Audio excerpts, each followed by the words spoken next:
හයි අද චුටි පුතත් එක්කම වීඩියෝ එකකට එන්න කියලා හිතුණා. ඉතින් ගොඩක් අම්මලා ගොඩක් ප්‍රශ්න අහලා තිබ්බා. බබාට පාවිච්චි කරන ඩයිපර් වර්ගය මොකක්ද කියලා. ඉතින් මම කලින් බබාට පාවිච්චි කරේ වෙලෝනා එක. වෙලෝනා එක බබාට ගත්තාම ටිකක් මට හිතුණා රෆ් වැඩි කියලා. මේ මගේ මතය.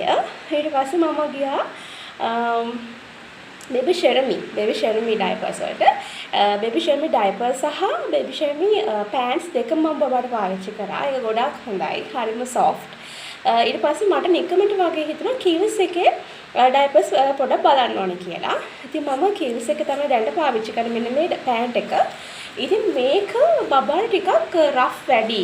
බබාට චුට්ටක් රෑෂ් වගේ ආව මේක පාවිච්චි කරාම මගේ මතය. ඉතින් අම්මලා අහපු හින්දා මම මේ වීඩියෝ එක කරන්නේ. ඉතින් මම හිතනවා ගොඩක්ම හොඳයි බබාට ගොඩක් හොඳ වුණා බේබි ෂෙල්මි එකේ පෑන්ට් එකයි පෑන්ට් එක සහ මේ ඩයිපර් ටේප් ඩයිපර් එක දෙකම මම බබාට පාවිච්චි කරා. ඉතින් මේ ගොඩක් හොඳ ප්‍රොඩක්ට් එකක් තමයි බේබි ෂෙල්මි කියන්නේ. නමුත් මම කිල්ස් එකේ ඩයිපර්ස් මම ගත්තා 18ක පැක් එකක් ගත්තා. ඉතින් දැන් ඒක පාවිච්චි කරනවා චුට්ටක් අයින් කළා වගේ ඉතින් මොකද බබාගේ රෑෂස් වගේ ආපු පොඩක් බය හිතුණා.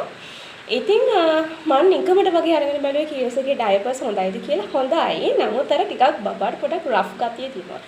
ඉතින් අම්මලා අහපු දෙයට මම කමෙන්ට් වීඩියෝ එකක් කරන්න කිව්වා. මොකද ගොඩක් අම්මලා අහන හින්දා කමෙන්ට්ස් වලින් උත්තර දෙන්න බැරි හින්දා මම වීඩියෝ එකට තමයි මේ වීඩියෝ එක කරේ. ඉතින් බබාගේ රෙසිපීස් දැනගන්න, බබාගේ ටිප්ස් දැනගන්න මාව ෆලෝ කරගෙන කියලා මතක් කරනවා. එහෙනම් අතට ගිහින් එන්න ඔයාලා හැමෝටම